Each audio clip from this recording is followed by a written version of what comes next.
ജർമ്മനിയിലോട്ടുള്ള ഈ കുട്ടിയുടെ visa reject ആയത് എന്തുകൊണ്ടാണെന്നറിയോ? Because of language. Suppose German language സർട്ടിഫിക്കറ്റിന്റെ വാലിഡിറ്റി എത്ര നാളാണെന്ന് കൺഫ്യൂസ്ഡ് ആയിട്ടുള്ളവരുണ്ട്. 1 ഇയർ, 2 ഇയർ, ലൈഫ് ലോങ്, അത് എങ്ങനെയാണെന്ന് ചോദിക്കുന്നുണ്ട്.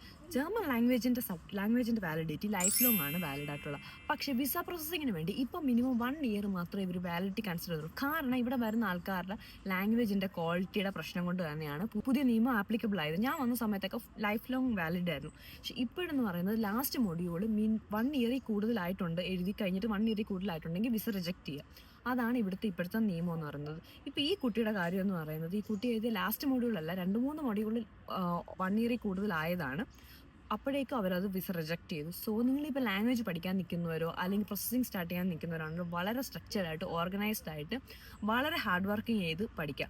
ജർമ്മനൊക്കെ ഒറ്റയടിക്ക് 4 മൊഡ്യൂളും കിട്ടുമെന്ന് ചോദിച്ചു കഴിഞ്ഞാൽ IELTS നിങ്ങൾക്ക് 4 മൊഡ്യൂളും കിട്ടുന്നവരെയല്ല മാക്സിമം അറിയുന്നത്. ജർമ്മനും അതുപോലെ തന്നെ ഒരുപാട് പേർക്ക് കിട്ടാറുണ്ട്. ഞാനും എൻ്റെ കൂട്ടുകാരും എല്ലാം B1ഉം B2 ഒക്കെ ഒറ്റയടിക്ക് 4 മൊഡ്യൂൾ എഴുതി വന്നവരാണ്. സോ കുറച്ചുകൂടെ ഹാർഡ് വർക്ക് ചെയ്ത് വെൽ സ്ട്രക്ചർഡായിട്ട് പഠിക്കാൻ നോക്കുക. അപ്പം